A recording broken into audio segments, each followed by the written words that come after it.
Hi, welcome to Real Film Snobs. I'm Brian Michael. And I'm Angela Yeager. So this week we have an exciting episode for you. We have a thriller, we have a biopic, we have a musical, we have a French drama, and a revenge film. So a little bit of everything for everyone.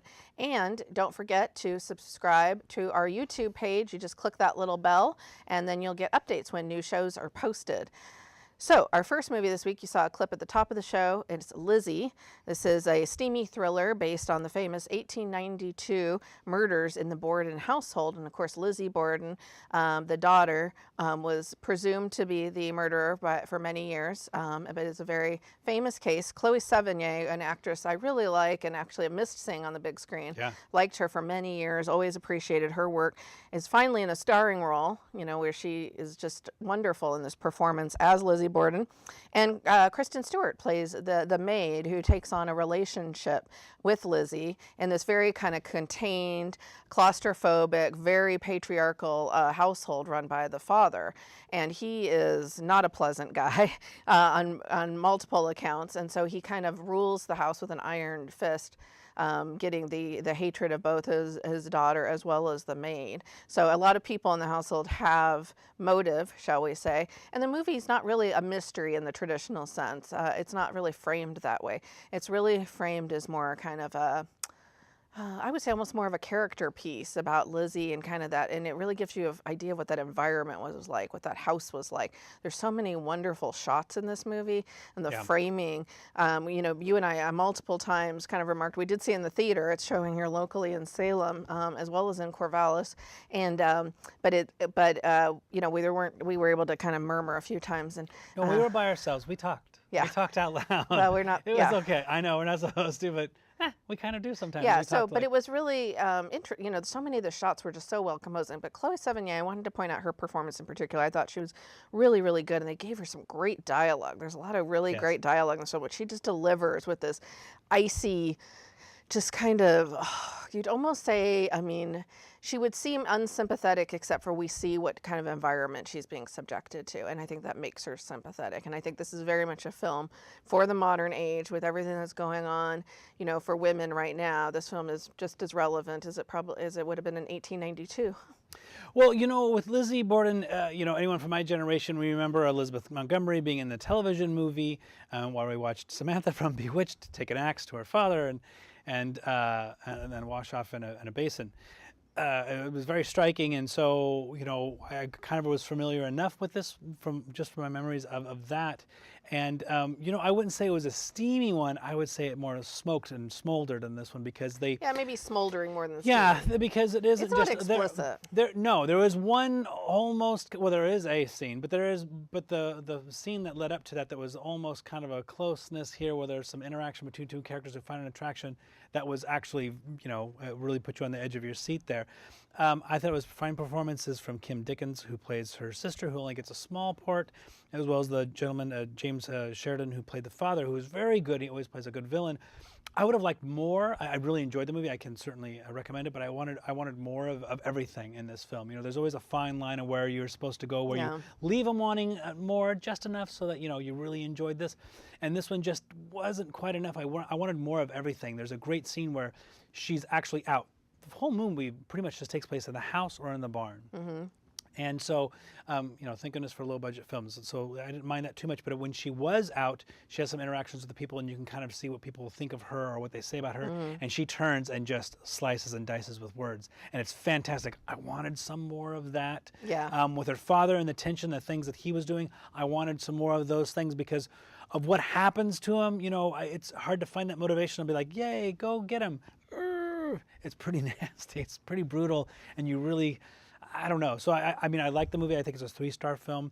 I want a little bit more of it, but the look of it, the pacing of it, I really enjoyed. It was a really nice, to be able to sit in and, the movie just wasn't. It could have easily been completely the other way and been sensationalized and just been awful. No, it didn't. I actually give it 3.5. I liked it maybe a little bit more. I really appreciated just the way it took its time to have these little moments. There's the moment you're talking about where Kristen Stewart is helping Chloe. Oh yeah, Kristen Stewart said it, by the way. Yeah, Kristen Stewart's helping her get dressed, and she's kind of putting her fingers on like the edges of her clasps, and it's these very little things. That's when I talk about it being erotic or even steamy. Steamy sounds more than it is. It's it's Victorian era eroticism, if you will.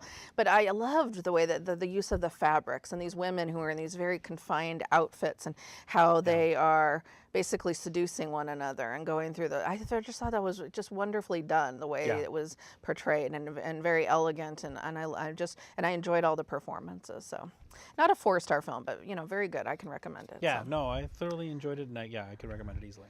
Okay, so we'll move on to our next film, and quite a different kind of movie. And this is A Star Is Born, which is the 4th version of this particular story that's been made. And this one is directed by Bradley Cooper and stars Bradley Cooper as a famous musician who helps out a young singer to find fame. But then his own career begins to decline, and that causes tension in their relationship. The young singer, of course, is played by Lady Gaga in the film, and as Allie, as she is known in the movie. And Bradley Cooper plays a character named Jack, or Jackson Maine, and Jackson Maine. Jackson Maine. That sounds like a made-up name. Yeah, totally. That sounds like a movie star name. Sam Elliott. There's also some great supporting performances in the movie. Sam Elliott as Jackson Maine's brother, and Andrew Dice Clay, of all people, as Lady Gaga's father, in a very good performance, which I would have never thought. I know. Yeah, he showed up and I went, okay, hold on, let's. Yeah, no, he's very good in the movie. He's very good, and he has a really nice. He's not in the film a lot, but he immediately kind of establishes a really nice rapport with Lady Gaga. They have a very nice. Father. Yeah, does a really good job. That was a very good establishing. Yeah, imagine that. Well, and also their chemistry, I think, helped as well. So, of course, there's been multiple versions of this, as I mentioned. The very first version was with Janet Gaynor, and it was about an actress. And then all the ones since then have been musicals. So you got big shoes to fill with Lady Gaga. You got Judy Garland and Barbra Streisand in the previous versions. Although the Barbra Streisand version is not my favorite. The Judy Garland version was famously butchered by Warner Brothers because they cut a half hour out of it and put still photos in it. It's also with James Mason. But of course, Judy Garland, you have to have this moment. It's supposed to be a little bit of I don't know if it's quite supposed to be ugly duckling per se, but there's supposed to be this moment where he sees her and she opens her mouth and starts singing, and it's like, bam, you know what I mean? And so there's a lot of promise on that. When you have a voice like Judy Garland, you can see why that would happen. You can see anyone, if they had never heard a voice like Judy Garland. The meet on the stage with the dance and him drunk is fantastic. It shows off her comedy talents. It shows off it's a wonderful moment. So this it starts off beautifully. So a lot of people watching this, of course, have probably not seen any of those versions, and they're just going to go see it because they like Lady Gaga or they like Bradley Cooper, or it's gotten very good reviews, so they're interested. So everyone is wanting to see this movie. It's got a huge buzz on it. Huge buzz, yeah. And I thoroughly enjoyed it, so I can recommend it. It is not a 4-star movie for me. However, it has a little too many flaws to keep it from being. So let's talk about this. So that's what we do on the show. We're talking about it. So there's the first half of this film, and there's a second half of this film. Yeah. Let me tell you, the first half is a 4-star film. When he sees her and she goes up on that bar and then she lays back and she goes to sing and locks eyes with him, and there are so many wonderful, amazing, daring and brave close-ups in this film, you feel it immediately. And it was like, wow, oh my gosh. And never mind the age difference, doesn't matter, because these two have a connection. He talks with her. He's got this low growl. It's an interesting choice. I think Chris Christopherson did the same thing. And Bradley Cooper's fantastic all the way through this movie. She is very, very good. They're going to the bar. I still don't understand why she punches the cop, but whatever. The whole evening and their first meeting is absolutely wonderful. And I thought, oh my gosh, this is going to be one heck of a movie. And I thoroughly enjoyed that first half of the film. The second half, once it starts to kind of go down the familiar pattern and stuff, and there's just a couple scenes, as much as I hate to say it, with Sam Elliott, there was a couple that I thought, where is this coming from? And there's this is the relationship between these two, and okay, and it just kind of got a little odd there, and it just kind of went through the paces. And then the music of the first half I really enjoyed, but then when she becomes a pop star, is it supposed to be bad music? Because I could not stand the songs, and he kind of comments on those things. And then there's the end It's not song, clear. which, I mean, it sounded a little bit like Lady Gaga music. It's like kind of it was just like dancey, a B-side. It was yeah. Your and the butt Saturday looks Night good in Live those episode jeans was or just whatever. yeah, it was just ugh. And then there are some I hate to say these things. There are some costume design and makeup and decisions they made that were like, whoa, we're maybe a part of the story, but kind of took me out of it a little bit. There's some really hideous dresses in this thing, and then of course there's the Grammy scenes or the the big we see kind of go through the paces there. Which outfits are you thinking of? The one where it's polka dot on the top and stripes on the bottom was terrible, and then at the Grammy she has this gold thing, and to think that it's a big night to win a Grammy, I'm like, well, Grammys don't mean anything because no one knows who votes for them. But that part doesn't matter. The second part, the chemistry is still kind of there, but the story just isn't as strong. I think the falling in love was fantastic. There's a couple scenes in the second half where he's playing with a dog that they have some great. When it's just them and their music, I really enjoyed it. When we get to the outside stuff, the movie just kind of loses its pacing a little bit, loses its heat. Yeah, and the it just doesn't alcoholic do as spiral good. thing is such a well-tread story, Yes. and it's not that it Yeah. hasn't been done well.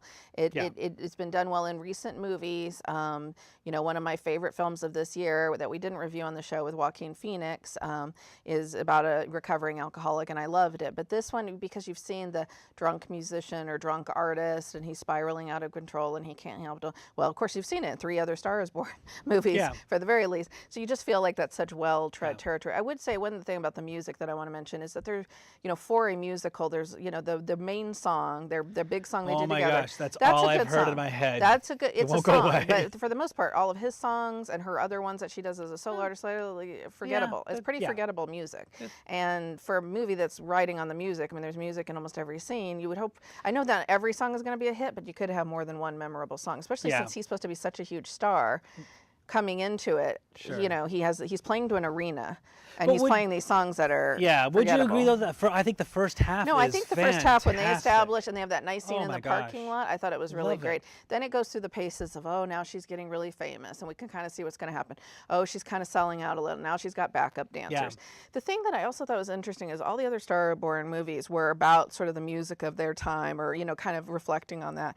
And I was trying to figure out what they were going for here, because the character Bradley Cooper is playing Jackson Maine is sort of a, I don't know, country rock, Springsteen-esque maybe, or Willie Nelson-esque or something, but nothing that's actually probably chart-topping today, or Who knows? and she's a pop star, but more in the line of a pop star from years ago. Nothing that you would, I guess, one of the things I thought would be interesting is if they'd set this maybe in the 90s with like a hip hop type thing. It would be a different cast, obviously. Oh, God, or if they no. did it today, maybe have it like I don't care so much know. about the music. I just thought that the Well, second you have half to care of the about the music. It's a musical. Well, yeah. The music's important in But a it was musical. only a little bits and pieces in there. Certainly, like the Saturday Night Live performance and the song I didn't like wasn't that very much. Yeah, it was terrible, and that's supposed to be her big hit. Yeah. That she Well, does as a solo that's- artist. It was yeah. terrible. I don't know if that was. So trying to I don't say know. that. I mean, that was his But reaction. For but as a director, I thought it was very brave of him. lots of close-ups, which is Lots interesting. of You tell an close-ups, actor and I do directed. like that. Yeah, And well, I you do can tell enjoy an that. actor directed it because it's Yeah. very heavy on close-ups, which I didn't mind. Although a few of the performance scenes, I wouldn't mind if they pulled back. I liked her performance. I liked her very, she's very very much. good. But I thought he was fantastic. I They're really both- I thought thought they were that both he really good. really pulled everything in there.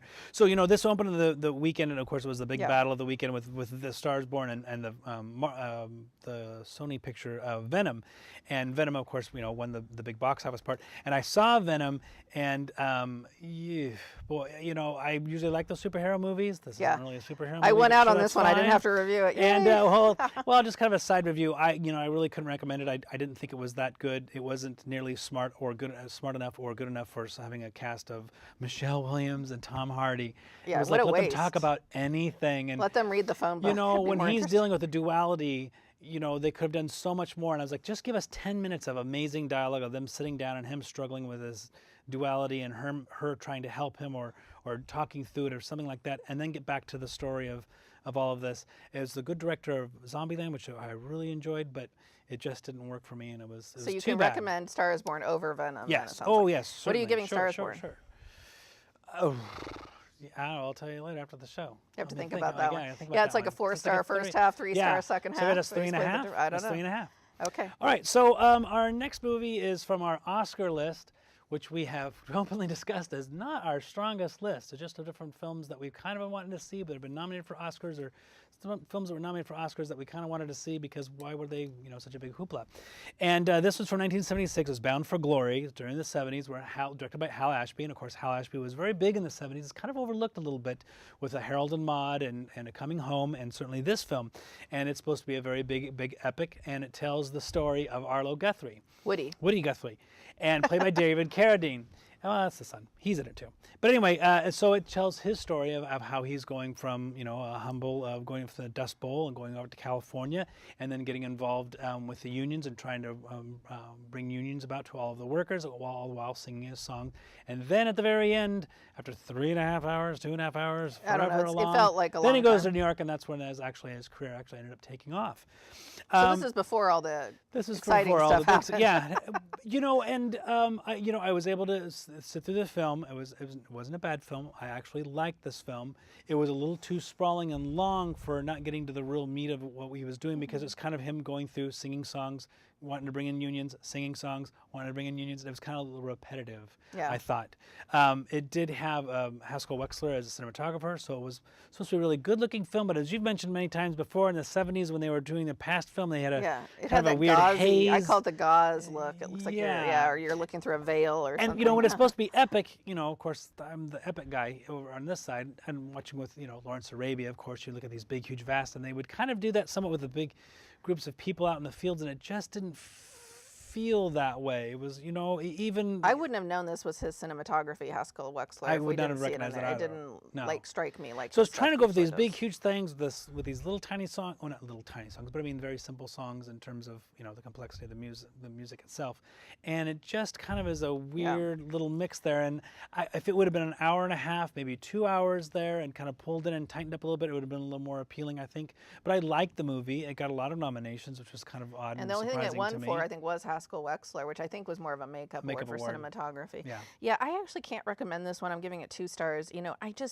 I went in, I didn't have high expectations, but Woody Guthrie is a very famous folk singer, and the film just loses so many opportunities. We don't really discover why was he even interested in music, and why did he become involved in, why was he passionate about the union. I mean, we see he grew up poor, that's one thing, but when he gets to California, you just don't feel that fire for someone who's going to put his life on the line, going out there like they're showing him. But it's almost like David Carradine is like too laid back.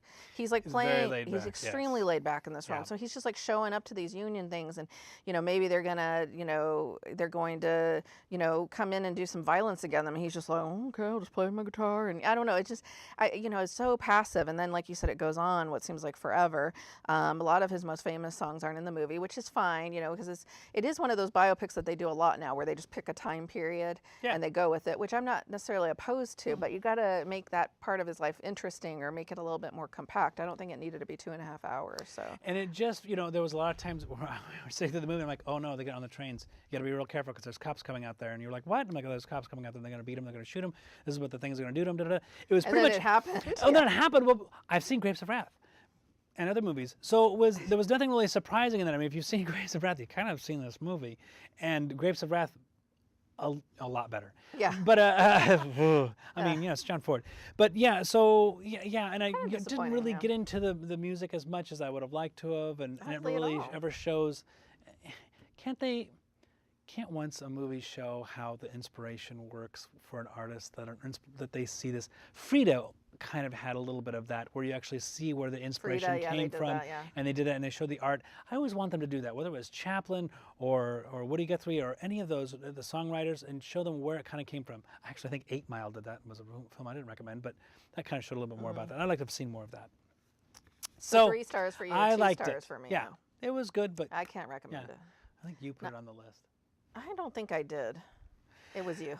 It may have been me. So we'll move on to his distinguished classics. That's the long list of movies that I get credit for picking, whether we like it or not. And this is La Ronde. This is Max Ophuls, who we've actually reviewed several of his films on here before with Lola Montez. Have we reviewed that on the show yet? Because I know we both have seen it. But Earrings of Madame Day, Reckless Moment, which I loved. Absolutely fantastic. And this one stars Simone Signoret. Thank you. And what is very interesting about this one, because this one kind of has a gimmick. So be careful here. So this one will has several different interlocking stories, and the one story will be told with two people, and one of the persons from that story will actually go into the next one, and it'll be brought in with a third person brought in, and that third person then will be in the next story, and with a new fourth person, that fourth one, and it kind of goes on until it goes around in a circle.